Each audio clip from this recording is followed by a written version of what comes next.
এই ছেলেটার বাবা কোটিপতি, তার টাকা পয়সার কোনো অভাবই নেই। ছোটবেলা থেকে সে তার ছেলেকে অনেক আদর যত্ন দিয়ে বড় করেছে। একদিন সে ভাবে এইভাবে আদর যত্ন দিয়ে বড় করতে থাকলে হয়তো তার ছেলে ঠিকঠাক মানুষই হবে না। যাতেই ছেলেটা বড় হয়ে টাকার মূল্য বুঝে তাদের এই বড় বিজনেসটাকে ধরতে পারে, যার কারণে সে তাকে অন্যভাবে বড় করার সিদ্ধান্ত নেয়। সে তার এই বড় লোকই সবকিছু ছেড়ে একটা বস্তিতে চলে যায়। অনেক গরিব ভাবে তারা বসবাস করা শুরু করে। একটা প্রফেশনাল শিক্ষককে তার দাদি সেজে সে রেখে দেয় তার বাড়িতে, যাতে সে ভালো ভালো শিক্ষা দিয়ে ছেলেটাকে জ্ঞানী করতে পারে।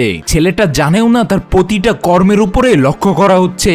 সে যখনই বাড়ি থেকে বাইরে বেরিয়ে যায় তার নকল দাদি সবাইকে অ্যালার্ট করে দেয়। রাস্তা পরিষ্কার করা লোক, এইখানে অফিস যাওয়া লোক, সবকিছুই তাদের নিজেদের লোক ছিল।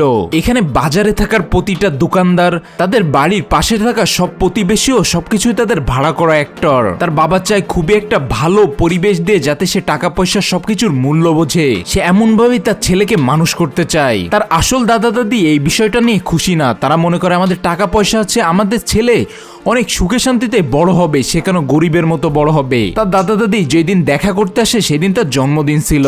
এই দিন এসেও তারা খুশি না। তারা তাদের নাতিকে টাকা দিতে চায়, যার কারণে মোজার ভিতরে বিভিন্ন জায়গায় তারা টাকা লুকিয়ে নিয়ে এসেছে। দাদি তার নাতিকে এত চিকুন দেখে মনে কষ্ট লাগে। ছোটবেলায় সে কত খাওয়া দাওয়া করতো, কত মোটা ছিল, যার কারণে তাদের সবকিছু সে সত্যি বলে দিতে থাকে।